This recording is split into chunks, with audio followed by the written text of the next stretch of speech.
Shalom.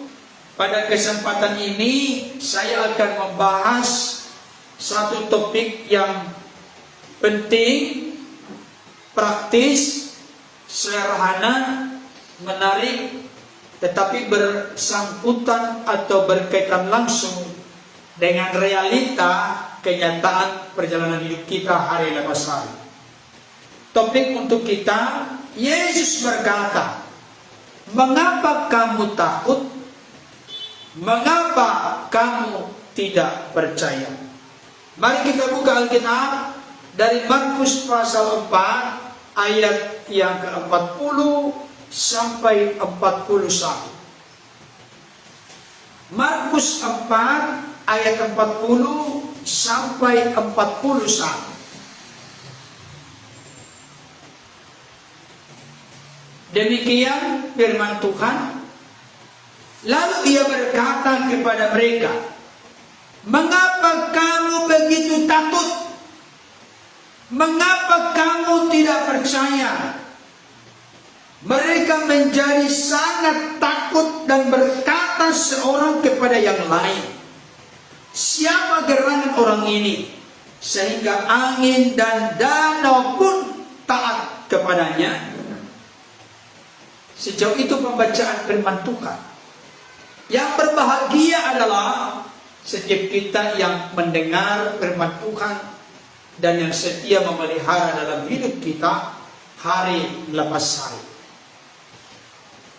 Bapak Ibu Saudara yang dikasihi Tuhan, takut, khawatir, cemas, ragu, bimbang pastilah pernah dialami oleh setiap orang, siapapun dia, termasuk di dalamnya orang-orang Kristen, bahkan termasuk di dalamnya pastor, pendeta, penatua, gembala.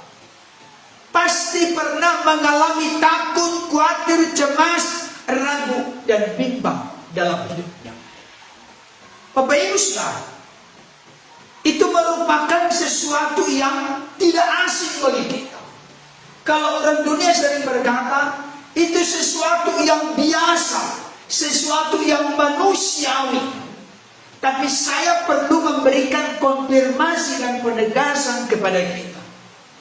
Kalau ketakutan kita, kalau kekhawatiran kita, kalau kecemasan, keraguan, kebimbangan kita membuat kita sudah tidak lagi bisa menikmati perjalanan hidup kita hari lepas hari, berarti ada sesuatu yang serius yang perlu kita introspeksi, yang perlu kita koreksi, yang perlu kita evaluasi di dalam diri kita masing-masing, termasuk di dalam keluarga kita.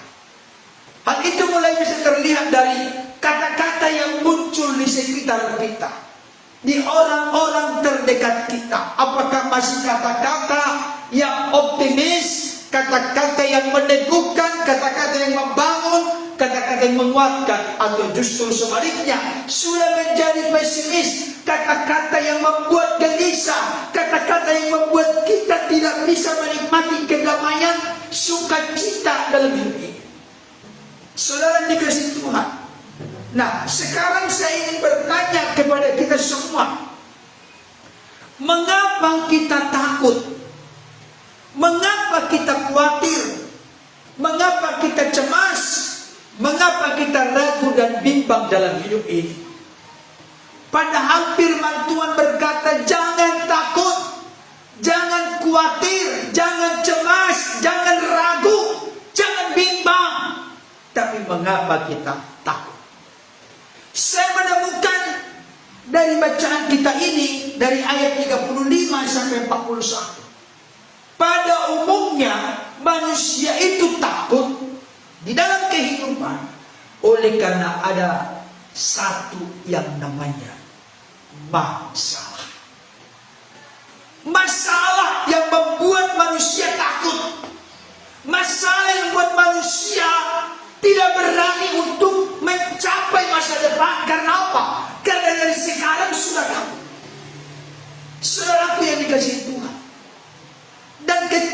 sudah ada masalah itu, dan siapapun kita, tidak pernah boleh kita terhindar dari masalah. Selama kita hidup, selama itu juga ada masalah. Tetapi jangan lupa, selama hayat di kandung badan, selama kita hidup, selama itu juga ada peluang, ada kesempatan, ada pertolongan, ada keajaiban, ada mujizat, ada jalan-jalan yang terbuka dari Tuhan kepada setiap kita. Bapak Ibu Saudara dikasihi Tuhan, saya ingin sampaikan kepada kita saat ini, ketika ada masalah ini, maka terjadi berikutnya. Tengah-tengah masalah, kita lihat dulu masalah ini apa di sini terjadi. Ayat 37, kita lihat ya. Ayat 37 dikatakan demikian. Lalu mengamuklah taupan yang sangat dahsyat, dan ombak menyembur masuk ke dalam perahu, sehingga perahu itu mulai penuh dengan air. Perhatikan, lalu mengamuklah taupan yang sangat dahsyat, ombak menyembur masuk ke dalam perahu, sehingga perahu itu mulai penuh dengan air. Memang saya kasih tahu kondisi keadaan yang sedang dihadapi oleh murid-murid saat itu begitu genting, seperti seseorang yang ada di ujung tanduk. Mereka panik, mereka takut, mereka cemas, mereka khawatir karena mereka sedang diperhadapkan dengan taruhan nyawa karena taupan yang sangat dahsyat, ombak menyambut masuk ke dalam perahu, bahkan perahu mereka mulai penuh dengan air. Untuk bisa mengerti, memahami situasi kondisi ini, mari coba kita ada di dalamnya. Bayangkan masing-masing kita ada di dalamnya. Bapak Ibu Saudaraku yang dikasihi Tuhan, ada masalah yang mereka hadapi. Karena masalah itu, maka muncullah ketakutan. Jadi masalah itu yang menyebabkan ketakutan. Dan ketika ketakutan terjadi, maka muncullah akibat-akibat berikutnya. Apa itu? Tidak lagi percaya akan janji Tuhan. Tidak lagi yakin akan perkataan Tuhan. Perhatikan baik. Masalah ada. Masalah itu menerpa kehidupan mereka. Maka hal itu yang membuat mereka kecut, tawar hati, takut, khawatir, ragu dalam hidup. Ketika sudah orang takut, khawatir, ragu dalam hidup, maka seringkali terjadi mereka tidak lagi berpegang, mengingat apa janji Tuhan, apa perkataan Tuhan. Saya kasih tahu, kalau kekhawatiran, kecemasan, ketakutan itu menguasai kehidupan seorang, baik pikirannya, baik hatinya, segenap hidupnya, maka hal itu akan menggerus, akan meluluhlantangkan tentang keyakinannya untuk berpegang kepada janji Tuhan atau kepada perkataan Tuhan. Apa janji Tuhan? Ada yang tahu? Janji Tuhan? Janji Tuhan di sini kita lihat ayat 35. Mari pada 35. Pada hari itu, waktu hari sudah petang, Yesus berkata kepada mereka. Mereka siapa? Murid-muridnya. Apa dikatakan? Marilah kita mati di tengah danau atau di tengah laut. Amin. Perhatikan baik. Yesus berkata, marilah kita bertolak ke seberang. Janji Yesus, perkataan Yesus kepada murid-muridnya bukan mati di tengah danau, bukan mati di tengah laut, tapi mereka pasti berhasil bertolak ke seberang. Saya kasih tahu, janji Tuhan kepada kita adalah janji yang ya dan amin, janji yang dapat dipercaya, janji yang dapat diandalkan. Tapi seringkali karena ketakutan, kekhawatiran, kecemasan, keraguan, kebimbangan ini sedang mendominasi, sedang menguasai hidup kita, maka kita akhirnya jadi lupa dengan janji Tuhan, lupa dengan perkataan Tuhan. Nah, sekarang Bapak Ibu Saudara, apa janji Tuhan kepada kita selain daripada ayat ini? Banyak sekali. Saya pernah mendengarkan seorang hamba Tuhan berkata begini, jangan takut, jangan khawatir, jangan cemas, jangan bimbang, jangan ragu. Itu di dalam Alkitab kalau boleh disimpulkan, ada sampai 365 kali. Bapak Ibu Saudara tahu 1 tahun berapa hari? 365 hari. Berarti sebenarnya setiap hari selalu ada kata jangan takut, jangan bimbang, jangan ragu, jangan khawatir, jangan cemas dalam kehidupan. Karena setiap hari hidup kita, hati kita, pikiran kita, segenap keberadaan kita diwarnai dengan perkataan jangan takut, jangan bimbang, jangan ragu, dan seterusnya. Saya akan tunjukkan dulu ayat-ayat ini untuk meneguhkan, menguatkan kita. Beberapa saya akan kutip dari 365 itu. Saya kutip paling tidak ada 4. Kita baca dulu. Yesaya 41 ayat 10. Ini ayat yang sangat terkenal. Bahkan sampai dikarang menjadi sebuah lagu. Ada yang tahu lagunya apa? Tak usah ku takut, Allah menjagaku. Berarti ditolak dari ayat ini, sekalipun dikaitkan dengan ayat-ayat yang lain. Yesaya 41 ayat 10 kita baca sama-sama, 2 iya. Janganlah takut, sebab apa? Sebab aku menyertai engkau. Janganlah bimbang, sebab aku ini Allah. Tahu gak? Sebab aku ini Allah maksudnya. Contoh, saya ngomong kepada putri saya yang baru sembilan tadi, Keisha, nah jangan takut sebab aku ini bapakmu. Nanya maksudnya, Keisha jangan takut sebab aku ini bapakmu. Pengertian kamu? Ada hubungan yang dekat antara bapak dan anak. Yang kedua, saya ini berkata jangan takut sebab aku bapakmu, berarti aku punya otoritas, punya potensi, punya kuasa untuk menolong, mempendidikan, menyertai, melindungi putri saya.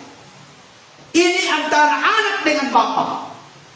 Kita juga dengan Bapa di sorga. Kita sering menaikkan doa Bapa kami yang di sorga. Kalau ada Bapa kami di sorga, di dalam benak Bapak Ibu Saudara apa? Kita ini anak. Jadi kalau kita ngomong Bapa kami yang di sorga, di sana sudah pasti ada anak. Kalau kita menyebut Bapa, berarti kita anak. Bapa dengan anak. Saya kasih tahu. Di agama-agama lain tak pernah sebutan begini.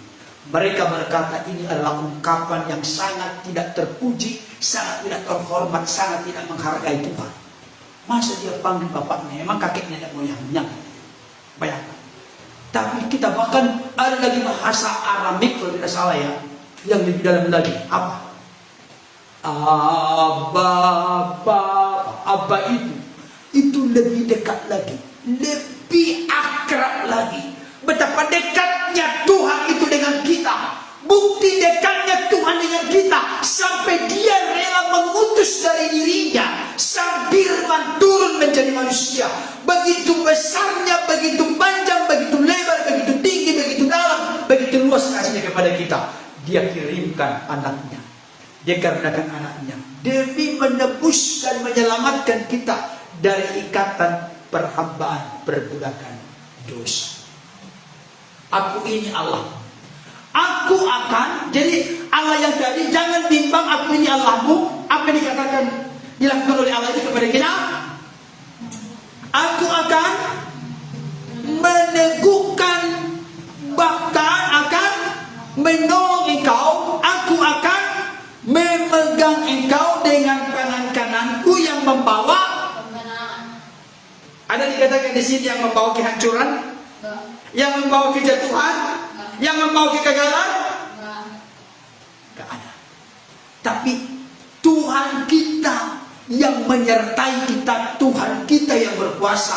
Dia dikatakan sini meneguhkan, berarti ada yang goyah.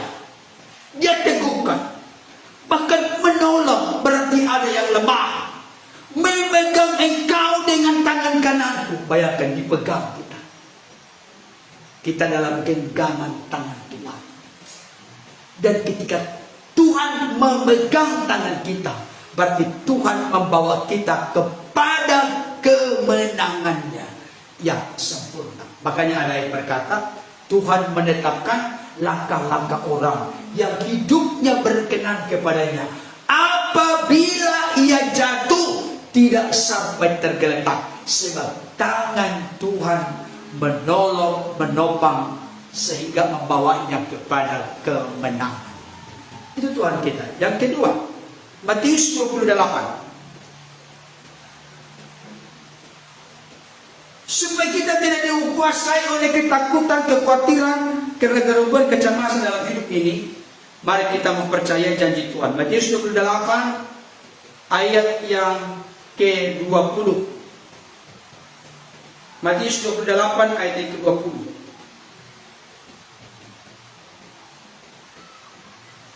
Dan kita baca sama-sama dua ya. Dan ajarlah mereka melakukan segala sesuatu yang telah kuperintahkan kepadamu. Dan ketahuilah, aku menyertai kamu sampai pada akhir zaman. kapan disertai? Sampai akhir zaman. Tolong jangan lupa satu kata sebelumnya. Itu jangan dilupakan. Apa senantiasa? Tahu senantiasa? Apa perbedaan senantiasa dengan kadang-kadang? Kadang-kadang berarti kadang disertai, kadang tidak. Tapi senantiasa sampai akhir zaman. Sampai akhir zaman, maksudnya akhir zaman ini terjadi ketika Kristus datang pada kali yang kedua, menjemput tubuhnya orang-orang percaya untuk naik ke surga, masuk kepada kemuliaan. Dan ketahuilah, aku menyertai kau senantiasa sampai kepada akhir zaman. Saat itu konteks bacaan kita ini, Yesus sedang akan terangkat ke surga, akan berpisah dengan murid-muridnya. Yesus meneguhkan, meyakinkan para muridnya supaya mereka jangan takut, karena ada penyertaan senantiasa sampai kepada kesudahan zaman. Dan jangan lupa, di ayat sebelumnya Yesus memerintahkan mereka untuk pergilah ke seluruh dunia, jadikanlah semua bangsa murid, baptislah mereka dalam nama Bapa, Anak, dan Roh Kudus, dan ajarlah mereka melakukan segala sesuatu yang kuperintahkan kepadamu. Berarti, dengarkan baik, Tuhan memberikan tugas, perintah, tanggung jawab. Orang Kristen sering menyebut dengan amanat agung. Memberitakan Injil, Injil yang menyelamatkan, Injil yang membebaskan, Injil yang memulihkan, Injil yang menyembuhkan. Kita beritakan, ada tugas kita. Tapi Tuhan tidak hanya memberikan tugas kepada kita, Tuhan juga memberikan kepada kita penyertaan, perlindungan, pertolongan. Bahkan ayat 18, kita lihat ayat 18. Matius 28 ayat 18. Dua ya. Yesus mendekati mereka dan berkata, apa? Kepadaku telah diberikan segala kuasa di surga dan di bumi. Bapak Ibu Saudara membaca ayat ini bangga. Kenapa? Karena Yesus berkuasa di langit dan di bumi, di surga dan di bumi. Saya tanya dulu kita, jujur dulu. Saya lihat di dalam konteks ini ada orang-orang yang masuk dari agama lain, ikut juga beribadah bersama dengan kita secara lain. Puji Tuhan. Saya mau tanya kepada Bapak Ibu Saudara yang mengikuti secara lain, adakah sosok manusia yang pernah hidup dalam sejarah dunia ini, di mana kepadanya diberikan segala kuasa di surga dan di bumi? Di dunia ini ada kerajaan-kerajaan, di dunia ini ada perdana menteri, di dunia ini ada presiden. Tapi saya kasih tahu, gak pernah ada di dunia dikatakan penguasa atas surga dan bumi.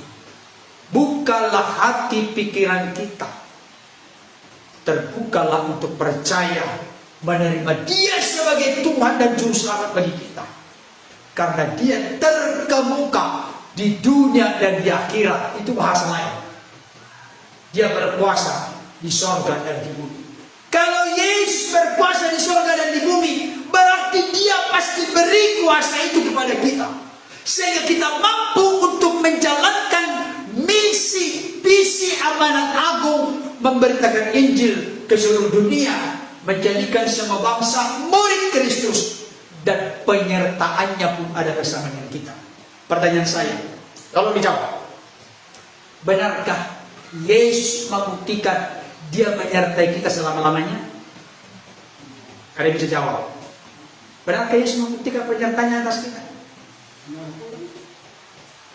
Untuk menjawabnya, di dalam Yohanes 14, Yohanes pasal 15 dan 16, Yesus berkata, sebentar lagi aku akan pergi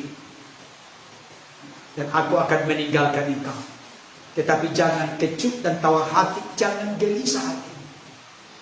Aku tidak akan membiarkan engkau yatim piatu. Aku akan mengirimkan seorang penolong yang lain. Dia akan tinggal di dalam kamu dan akan menyertai kamu selama-lamanya. Dengarkan baik-baik saudara, tolong perhatikan. Karena di luar sana ada keyakinan yang berkata, Parakletos berbeda dengan Periklitos. Berbeda nggak antara Naruto dengan Naruto? Beda. Bedanya apa? Naruto ya. Apanya? Naruto, Naruto. Namanya. Tapi mirip kan? Kalau mirip sama nggak? Enggak. Oke, kalau sama misalnya bunga yang di Gramapuri dengan bunga yang di Singapura beda kan? Beda. Beda kan? Orangnya beda kan? Namanya persis sama, orangnya beda. Ada orang berkata ini nubuat tentang datangnya Nabi mereka. Saking tidak percaya diri dengan kitab sucinya, maka dia coba cari-cari dari Taurat, dari Zabur, dari Injil, supaya yakin akan keabsahan dari tokoh mereka. Saya kasih tahu tidak ada sangkut pautnya ini sama sekali. Siapapun tokoh-tokoh apologet yang coba mengutip ayat ini, menunjukkan bahwa ini merupakan nubuat akan datangnya dari mereka, saya kasih tahu itu namanya ilmu comotologi, comot-comot, dan ilmu cocokologi, mencocok-cocokkan. Kenapa? Karena dikatakan ia akan tinggal di dalam kamu. Pertanyaan saya, tokoh yang datang itu tinggal dalam kita nggak? Ada nanti yang ngeles ajarannya Pak, katanya. Bukan pribadinya yang tinggal dalam diri kita. Bukan hanya sekedar ajarannya, tidak. Pribadinya tinggal dalam kita dan dia menyertai kita kapan? Selama-lamanya. Apakah tokoh yang disebutkan itu nubuat datangnya Nabi mereka itu apakah selama-lamanya disertai? Enggak ada. Buktinya sudah wafat, sudah meninggal, sudah mati, makam atau kuburan yang ada. Jadi ini bukan untuk kedatangan Nabi orang lain. Bukan. Yesus sudah berkata puncak pewahyuan itu ada dalam diri Kristus. Setelah Kristus memang Yesus pernah menubuatkan akan datangnya Mesias palsu, nabi-nabi palsu. Jadi bukan lagi nabi yang benar, tapi nabi-nabi palsu. Ini konteks kekristenan. Fakta dan data Alkitab berkata demikian. Itu keyakinan kita dan sumbernya bukan dari angan-angan, tapi dari kitab suci Alkitab. Oke. Terakhir, ayat ini sering sudah saya sampaikan kepada kita, tapi saya tahu Bapak Ibu Saudara kalau menghadapi pergumulan, yang diingat itu apa? Pergumulan atau firman Tuhan? Pergumulan. Nah, jujur banget ini jemaat ini. Yang diingat adalah pergumulan. Kalau pergumulan diingat, apakah makin kuat atau makin lemah? Tapi kenapa terus mengingat pergumulan? Yang mau kita ingat ketika menghadapi masalah pergumulan adalah firman Tuhan. Karena firman Tuhan itu dipakai Roh Kudus untuk meneguhkan, menguatkan kita sehingga bisa berdiri tegak, yakin dan percaya bahwa Tuhan pasti buka jalan, bahwa Tuhan bekerja dalam segala perkara untuk mendatangkan kebaikan bagi saudara dan saya, kita semua yang mencintai, mengasihi Tuhan, yang mana telah terlebih dahulu mencintai dan mengasihi kita. Ibrani 13 Ada yang tahu ayatnya? Ibrani 13 ayat yang kelima, bagian B. Setelah kata telah berfirman. Ibrani 13 ayat 5. Sudah? Dua, iya. Aku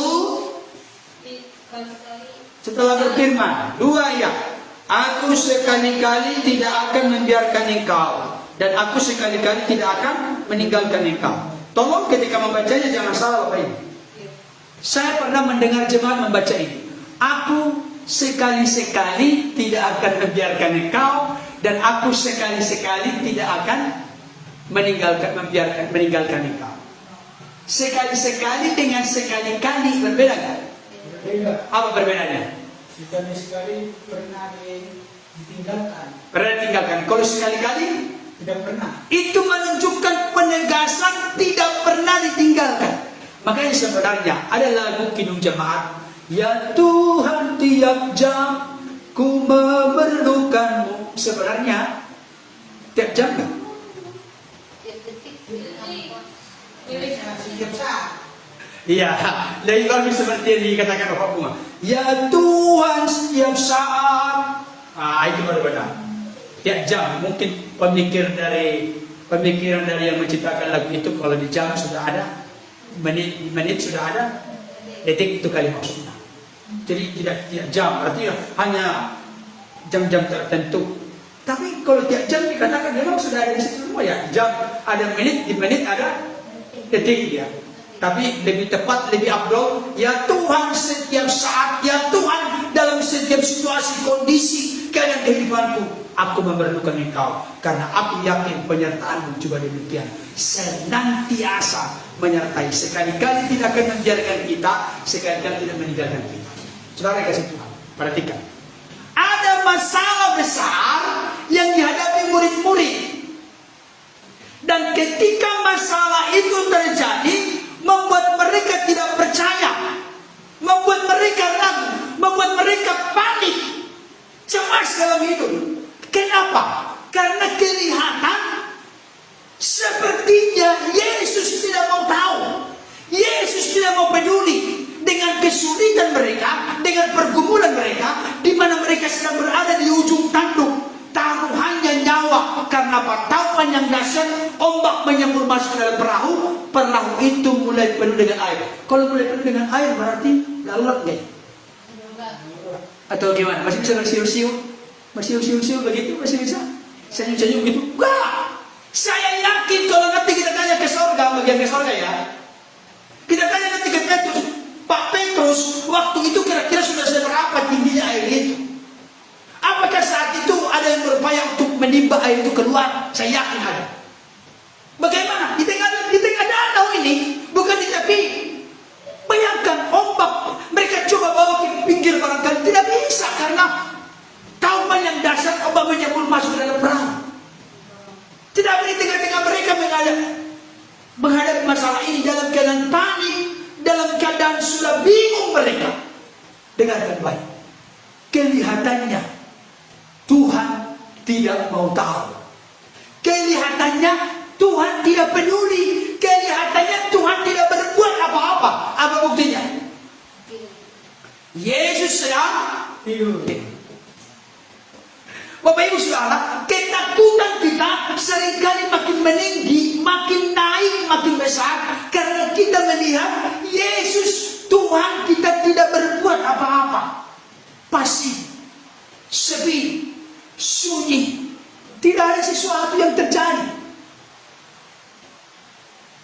Hal itu membuat kita makin panik, bahkan sampai banyak yang kecewa. Karena apa? Karena banyak orang ketika dihadapkan dengan masalah akan mengambil kesimpulan, ini pertolongan Tuhan terlalu lama, terlalu terlambat. Tapi bertempur lagi dalam hati dan pikirannya, pertolongan Tuhan terlalu lama, pertolongan Tuhan terlambat. Tapi Tuhan berkata, Allah berbuat segala sesuatu indah pada waktunya. Jadi antara Yesus tidur dengan masalah yang mereka hadapi, bayangkan aturan sebelum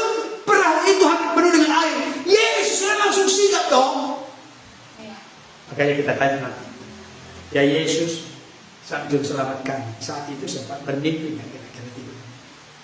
Berani kan nanti saudara menanyakan? Kayaknya kita nggak bakal ingat lagi menanyakan itu karena kita melihat kagum dengan kemuliaannya, keagungannya, kesuciannya, kekudusannya. Nggak lagi kita ingat pertanyaan-pertanyaan yang begini. Kan kita suka begitu kan, buat pertanyaan-pertanyaan di dunia kita tanya di surga. Kayaknya kita nggak ingat lagi nanti menanyakan itu. Karena segala yang sempurna itu telah menjadi milik kita. Saya kasih tahu saudara, ada di antara saudara saat ini merasakan demikian. Taupan yang dahsyat terjadi dalam kehidupan kita. Ombak menyembur masuk ke dalam rumah tangga kita, ke dalam kehidupan kita. Bahkan masalah itu begitu berat dan besar. Air hampir penuh dengan perahu itu, gambaran dari keadaan yang sangat bermasalah, keadaan yang sangat susah, keadaan yang sangat sulit, keadaan yang sangat kritis di ujung tanduk. Dan di saat-saat itu kita melihat tidak ada mujizat, tidak ada pertolongan, tidak ada jalan terbuka. Kelihatannya segalanya terkunci, segalanya tertutup, segalanya mentok. Kita berada dalam kondisi yang sangat terjepit. Di saat-saat seperti itu, orang bisa menjauh dari Tuhan. Di saat-saat kondisi kita seperti itu, orang bisa meninggalkan Tuhan, berbalik membelakangi Tuhan. Pertanyaan saya, apakah benar demikian adanya? Apakah benar demikian? Yesus tetap tertidur? Oh tidak. Tidak tertidur. Buktinya ayat yang kita lihat. Markus pasal 4 ayat 39. Dikatakan demikian. Yesus tidak selamanya tertidur. Dengan konteks sekarang, Yesus tidak selamanya berdiam. Ada momen, ada peluang, ada kesempatan yang tepat dan tidak terlambat. Sekalipun menurut kategori penilaian perkiraan manusia sudah sangat terlambat. Tapi saya kasih tahu, dengarkan baik. Dalam waktu yang tepat, tidak terlambat. Dikatakan ayat 39. Ia pun bangun, menghardik angin itu dan berkata kepada danau itu, diam, tenanglah. Lalu angin itu reda dan danau itu menjadi teduh sekali. Dengarkan baik. Yesus bertindak. Yesus tidak pasif. Yesus hanya melihat ketekunan, kesetiaan kita untuk terus bergantung kepadanya, untuk terus percaya kepadanya. Jangan pudar kepercayaan kita. Buktinya dia bertindak, dan yang sangat luar biasa. Cara Yesus bertindak saya lihat sangat luar biasa, sangat memberkati saya. Apa itu? Yang pertama, Yesus selesaikan dulu masalah pelik yang mereka hadapi, baru Yesus menegur, berkhotbah kepada murid-muridnya. Nah, apa maksudnya? Kalau di Indonesia sekali terjadi apa? Nasihati dulu, sampai ampun-ampun, baru dikasih pertolongan. Itu seringkali manusia, dan saya pernah mengalami itu. Waktu dulu kita masih di pasar Minggu, pelayanan, kita butuh biaya untuk sewa gedung saat itu karena kita masih menyewa ruko waktu itu. Jadi waktu itu saya punya teman dan menurut saya sudah sangat dekat. Beliau adalah importir buah dari Thailand ke Indonesia. Dia yang menguasai mayoritas, dan dia orang yang sangat kaya. Satu ketika karena sudah cukup dekat menurut saya memberanikan diri karena memang sudah sangat mendesak untuk sewa gedung saat itu. Kalau tidak kita bayar, kita tidak boleh pakai gedungnya. Saya pun pergi ke sana. Ketika saya pergi ke sana, sudah, Pak Pendeta, ayo masuk Pak, masuk. Bikin gak panas. Masuk langsung ke kantornya, ke ruangannya khusus. Bagus ruangannya. Sampai di sana. Ada apa gerangan ini? Pak Pendeta mau datang. Iya Pak, saya rindu barangkali Bapak digerakkan Tuhan untuk peduli memperhatikan pekerjaan Tuhan. Emang ada apa rupanya? Saya katakan, kita sedang bergumul mendoakan bersama dengan tim untuk sewa gedung. Dan setelah saya ngomong sewa gedung, Bapak Ibu Saudara, dengarkan baik kalimat ini. Ini pengalaman saya. Setelah saya katakan untuk mendukung sewa gedung, barangkali Bapak digerakkan Tuhan untuk mendukung. Karena saya nggak mungkin lagi sembunyi-sembunyi, karena saya sudah khusus datang ke tempat beliau. Tahu nggak apa yang terjadi? Kalau tidak salah waktu itu kurang lebih hampir 3 jam. Hampir 3 jam dia berkhotbah kepada saya. Dia bukan pendeta. Sekalipun sekarang dia jadi pendeta ini. Dia bukan pendeta. Selama hampir 3 jam dia khotbah, mulai dari Kejadian, Keluaran, Imamat, Bilangan, Ulangan sampai Wahyu. Dia khotbah putih-putih ayat-ayat semua. Makanya Pak Pendeta harus punya iman, harus bertobat, harus berserah, macam-macam dia ngomong. Dia khotbah saya sampai kuping saya merah, Bapak Ibu Saudara. Saya sekarang sudah mau lari dari tempat itu karena saya pikir kok bisa jadi begini gitu ya. Padahal sebelumnya sudah dekat banget gitu. Tapi ketika saya mengungkapkan pergumulan pelayanan pekerjaan Tuhan, dikhotbahi Bapak Ibu Saudara. Dikhotbahi. Waduh, sebenarnya saya sudah, aduh Pak, kalau begini Pak. Tapi karena lagi dikhotbahi sampaikan firman, masa kita nggak mau dengar? Kita dengar kalau tapi kuping itu udah makin merah. Karena apa? Karena beliau juga menafsirkan firman Tuhan itu tidak sesuai dengan apa yang saya mengerti dan paham. Apa yang terjadi? Setelah sudah kurang lebih 3 jam saya dikhotbahi, akhirnya beliau pun menyampaikan, dia ambil dompet, kasih. Setelah 3 jam dikhotbahi, bukan saya tidak bersyukur ya, tapi menurut saya kok kebanggaan banget sampai begitu caranya. Dikasihlah waktu itu, berapa waktu itu ya? Kalau nggak salah Pak 250.000 atau 500.000. Dikasihlah itu. Dia adalah konglomerat. Mobil di rumahnya, pernah saya ke rumahnya. Mobil di rumahnya Land Cruiser, Mercy, BMW. Yang paling rendah itu adalah apa itu yang paling rendah? Seperti yang sekarang itu. Nggak ada Avanza. Innova juga nggak ada. Ada 7 mobilnya. 7 mobilnya. Kaya sekali. Tapi dia kasihlah, kalau nggak salah 250 sampai 500. Bayangkan, dikhotbahi saya dari Kejadian sampai Wahyu.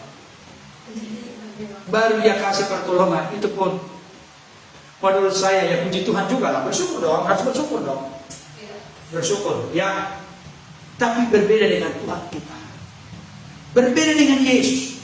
Yesus selesaikan dulu masalahnya, angin menjadi reda, danau menjadi teduh.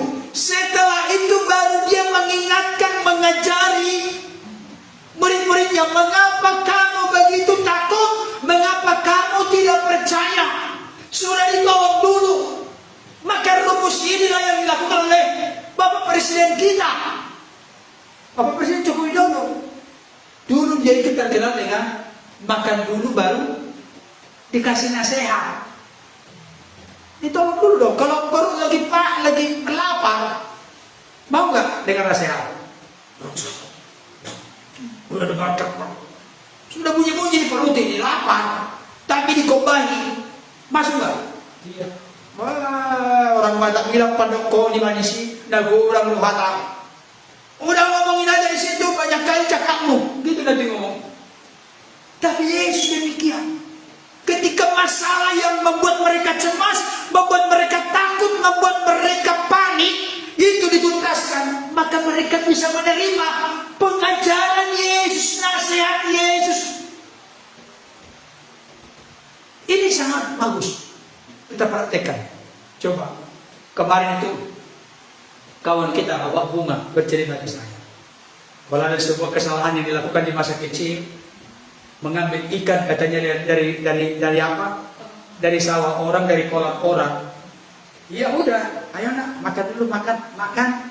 Suruh makan dulu, setelah makan udah kunci pintunya. Apa? Bapak Bunga itu siapa itu waktu itu? Ada itu cerita itu Bang Haji. Mereka cerita, udah tutup pintunya katanya. Udah setelah tutup pintunya ambil lidi. Tapi paling tidak sudah dikasih makan dulu supaya buat menanggung. Udah dikasih dulu, udah dijawab dulu, baru disiplin. muslimin baru diajari, dinasehati. Bila penting dipukul dengan rotan tanpa menginginkan kematiannya atau kehancurannya. Ini penting untuk kita Bapak Ibu. Jangan sampai terbalik. Banyak khotbahnya, banyak ininya tapi nggak ada perhatian. Itu penting. Dan yang sangat luar biasa. Sekarang pertanyaan saya dengan baik.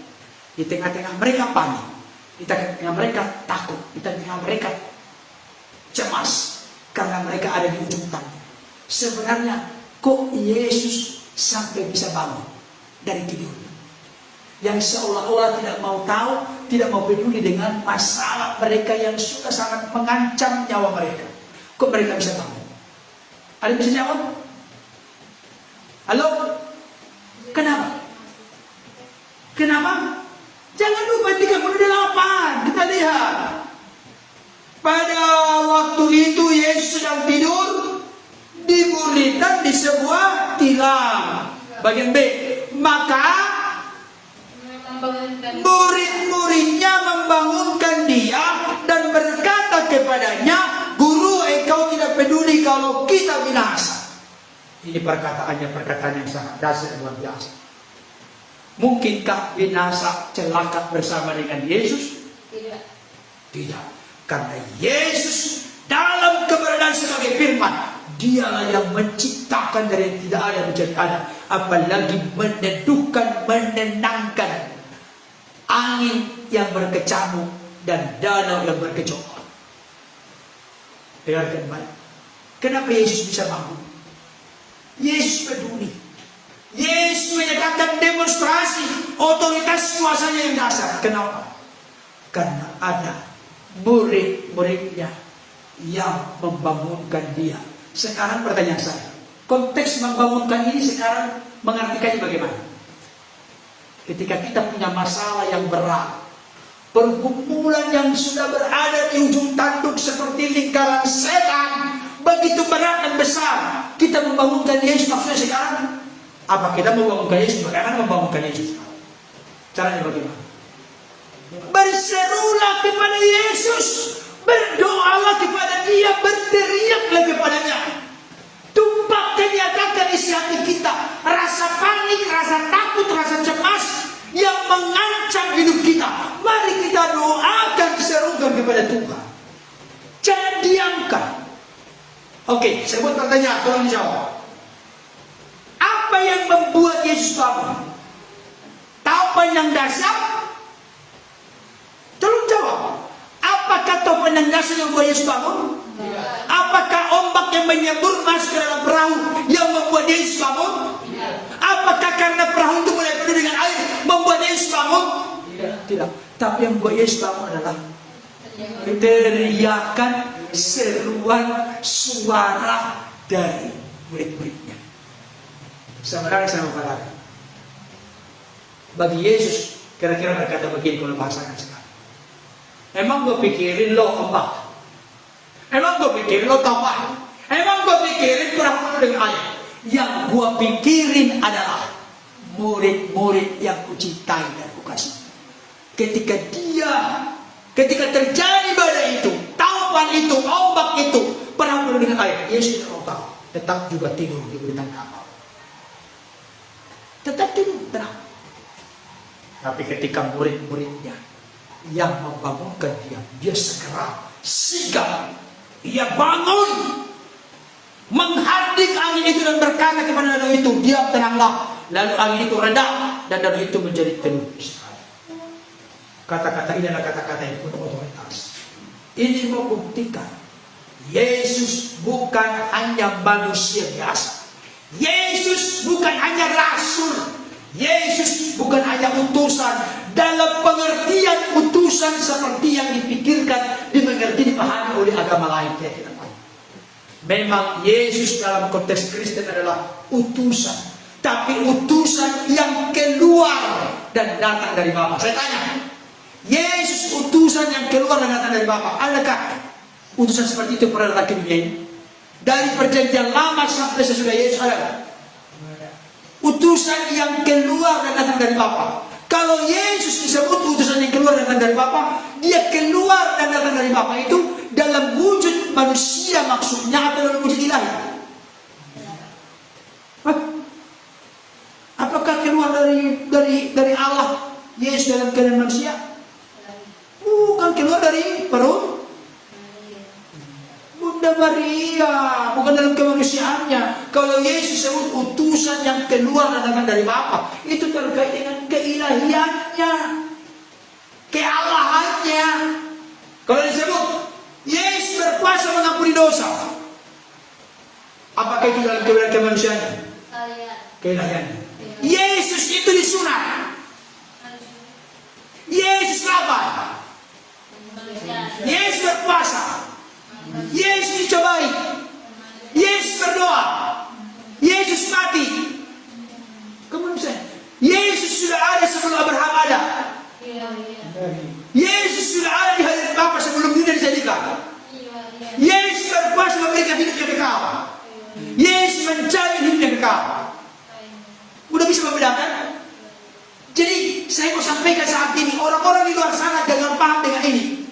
Tapi yang lebih hebat lagi, Ustaz, mereka merasa bahwa kesimpulan mereka tentang iman Kristen adalah seperti yang mereka pikirkan. Tapi sebenarnya bukan seperti yang mereka simpulkan itu, yang kita percayai. Tapi mereka menuduhkan seperti itulah yang kita percayai. Padahal bukan. Bukan seperti itu, Bapak Ibu Saudara. Naga maksudnya ya. Saya selipkan hal ini perlu. Dia meredakan angin. Dia membuat danau menjadi tenang. Apakah ini berbicara kemanusiaan? Tidak. Keilahian, otoritas sebagai anak Allah. Dalam pengertian bukan Allah itu beranak, Allah diperanakkan. Tapi itu kata lain dari firman Allah. Pada mulanya adalah firman. Firman itu bersama-sama dengan Allah. Dan firman itu adalah Allah. Nah, sekarang pertanyaan saya berikutnya. Apa sih yang menjadi akar persoalan? Kenapa mereka takut? Kenapa mereka tidak percaya? Mari kita buka ayat yang terakhir, 41. 41. Dua ya. Mereka menjadi sangat takut dan Markus 4 ayat 41. Kita baca sama-sama. Dua ya. Mereka menjadi sangat takut dan berkata seorang kepada yang lain, siapa gerangan orang ini sehingga angin dan danau pun taat kepadanya? Ngerti gak maksud ayat ini? Ketika danau itu sudah menjadi teduh, angin sudah menjadi reda, ternyata membuat mereka semakin memiliki rasa takut. Tapi bukan lagi rasa takut dan panik akan masalah, karena masalah sudah tuntas. Tapi mereka rasa takut kepada Kristus. Dan mereka memunculkan pertanyaan, siapa gerangan orang ini sehingga angin dan danau pun taat kepadanya? Pertanyaan ini sebenarnya perlu ditanyakan oleh saudara-saudara kita dari orang-orang berkepercayaan berkeyakinan lain.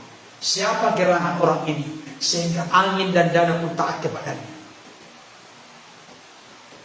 Luar biasa. Angin dan danau itu adalah ciptaannya dalam eksistensi keberadaan sebagai firman.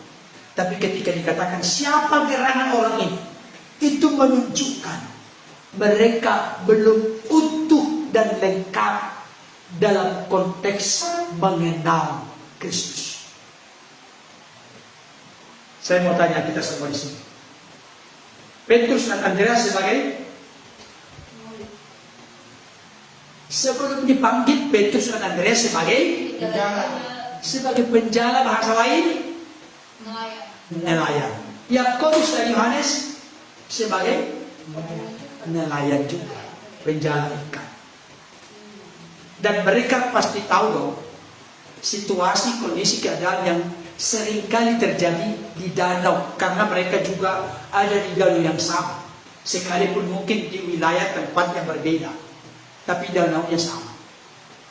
Tapi mereka berkata, siapa gerangan orang ini sehingga angin dan danau pun taat kepadanya? Hal ini menunjukkan satu pengertian pemahaman kepada kita. Mereka kagum, takjub, terpesona. Mereka tercengang-cengang karena angin dan danau taat kepada Yesus. Hal ini juga sekaligus menunjukkan Sosok ini, pribadi ini lebih hebat, lebih berpengalaman, lebih berotoritas, lebih berkuasa dari kita yang sudah saban hari sebagai profesi kita sebagai nelayan atau penjalan ikan. Mereka barangkali saya pikir-pikir, jangan-jangan Petrus, Yakobus, Yohanes, Andreas berpikir, kok dia ini berkuasa juga atas lautan atau atas danau? Kalau berkuasa atas darat, tentunya iya. Karena apa? Karena Yesus telah pernah membuat mujizat yang lain. Saudara kasih Tuhan. Berarti sebenarnya saya mau sampaikan kepada kita saat ini, dalam hidup ini, sampai kapan, sampai kita tua, sampai kita kembali kepada Sang Pencipta, tidak pernah kita selesai dalam konteks pengenalan akan Allah. Tapi dengarkan baik, konteks pengenalan akan Allah itu harus terus mengalami progresif, mengalami kemajuan. Bahasa kerennya dinamis, terus bertumbuh, terus bertumbuh. Jangan stagnan, jangan jalan di tempat, jangan seperti kursi goyang, goyang-goyang bergerak-gerak tapi tidak kemana-mana. Jangan justru juga mengalami kemerosotan, kemunduran, tapi biarlah kita tetap step by step, langkah demi langkah. Kita makin hari makin bertumbuh dalam kasih karunia, dalam pengenalan akan Tuhan. Karena pengenalan kita akan Tuhan yang semakin dalam, yang semakin bertumbuh, akan semakin mengokohkan, meneguhkan, menguatkan kita untuk mampu menghadapi segala bentuk situasi, kondisi dalam kehidupan, dan kita tampil keluar sebagai pemenang. Amin. Terakhir kita buka 2 Petrus 3:18. 2 Petrus 3:18.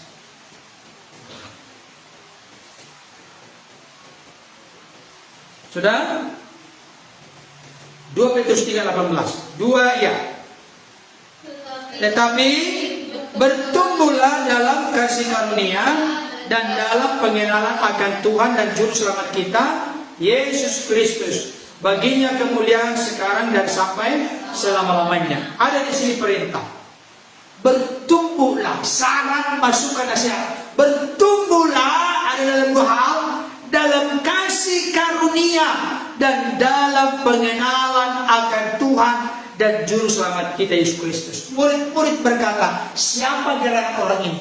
Berarti mereka belum utuh, belum lengkap, belum begitu dalam, belum begitu maju dalam mengenal Yesus. Barangkali mereka dalam pikirannya, Yesus berkuasa hanya atas darat. Tapi ternyata setelah peristiwa itu terjadi, Yesus juga berkuasa atas lautan, atas danau, atas angin, atas segala taupan, ombak, dan lain sebagainya. Yesus berkuasa di dalam. Saya kasih tahu, pengalaman-pengalaman kerohanian kita berjalan dengan Tuhan akan membawa kita semakin bertumbuh dalam pengenalan Tuhan. Saya kasih contoh sebelum selesai. Kapan munculnya kata Jehovah Jireh? Kapan? Ada yang tahu? Ketika Abraham sudah lolos ujian, Tuhan memerintahkannya untuk mempersembahkan Ishak, anaknya yang tunggal, anaknya yang satu-satunya di Bukit Moria. Tolong ya, perhatikan. Yang dipersembahkan itu berulang-ulang di Alkitab diteruskan adalah Ishak yang rencana akan dipersembahkan, bukan Ismail. Karena anak perjanjian itu adalah Ishak, bukan Ismail. Ismail itu adalah keturunan dari Hagar, pembantu budak daripada Sarah dan Abraham. Anak perjanjian yang dijanjikan Tuhan di dalam Kejadian pasal 12 adalah dari keturunan siapa? Sarai, bukan dari keturunan Hagar. Jadi yang dipersembahkan nama-namanya pun diulang-ulang. Yang dipersembahkan itu adalah Ishak, sekalipun tidak jadi dipersembahkan, karena akhirnya nanti dipersembahkan adalah binatang yang tersangkut di semak belukar, itulah yang dipersembahkan. Tetapi setelah selesai dipersembahkan, proses ujian yang begitu dramatis, yang begitu genting sebenarnya itu. Karena apa? 25 tahun dinantikan. Anak itu sudah remaja saat itu. Berarti 25 tambah kurang lebih 15. Berarti 40 tahun. Setelah umur 15 disuruh dipersembahkan sebagai korban bakaran. Kalau sebagai korban bakaran berarti mati, wafat, meninggal, almarhum. Saudara dikasih Tuhan. Tapi setelah dia selesai dengan ujian itu, maka muncullah satu kata-kata. Maka tempat itu disebut Tuhan menyediakan. Tuhan menyediakan itu artinya bahasa Ibrani Jehovah Jireh. Tuhan menyediakan. Berarti pengenalan Abraham akan Allah, pengenalan kita akan Allah semakin luas dan mendalam ketika kita telah lolos ujian, tantangan, pergumulan di satu tahap ke tahap berikutnya. Makanya jangan ratapi, jangan tangisi kalau ada pergumulan kesulitan. Tapi biarlah kita berkata, Tuhan berikan aku kekuatan, hikmat, ketekunan, kesabaran menghadapi masalah ini. Karena lewat ujian itu aku akan dibawa turun kelas. Amin. Oh, masih belum ngantuk ya? Iya. Kalian di sekolah itu ujian untuk turun, untuk naik kelas. Ada nggak yang naik kelas tanpa ujian? Kalau ada berarti itu nepotisme. Barangkali kalau ketahuan itu dihukum negara itu nggak boleh. Berarti ijazah diberikan, naik kelas juga diberi. Nggak boleh. Setiap anak yang mau naik kelas harus ujian dulu. Kalaupun sepintar sejenius apapun dia, tetap harus ujian. Memang saya dengar ada orang yang SD hanya 5 tahun, SMP 2 tahun, SMA 2 tahun. Tapi itu kan beliau apa?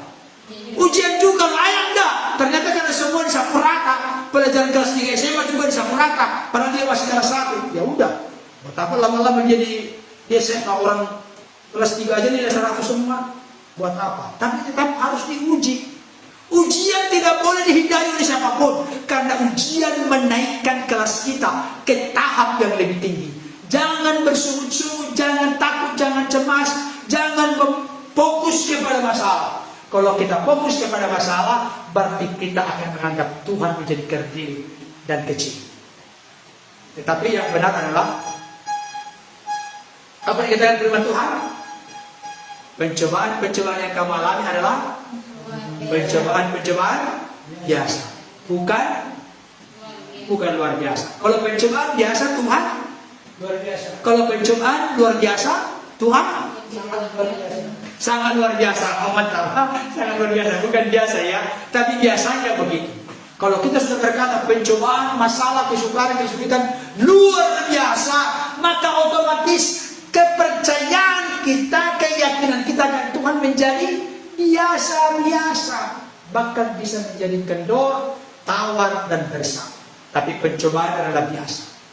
Tuhan yang luar biasa, Dia setia dan adil, sehingga tidak membiarkan kita dicobai melampaui kekuatan kita. Pada saat kita dicobai, Tuhan memberikan kepada kita jalan keluar, sehingga kita sanggup menghindarinya. Amin. Amin lagi. Amin apa? Sehingga kita sanggup memikulnya, menghadapinya, bukan menghindarinya. Kita pikul, kita hadapi, kita tangguh. Tolong jangan hindari ya. Orang yang suka menghindari masalah akan memunculkan masalah-masalah baru. Siapa yang menghindari masalah di perjanjian lama? Ada menghindari masalah, dia lemparkan ke si Hawa dong. Hawa melemparkan ke ular. Jangan mencari kambing hitam, jangan mengalihkan masalah ke yang lain, tapi kita hadapi masalah di dalam Tuhan dan di dalam kekuatan kuasa-Nya. Amin. Kita berdoa.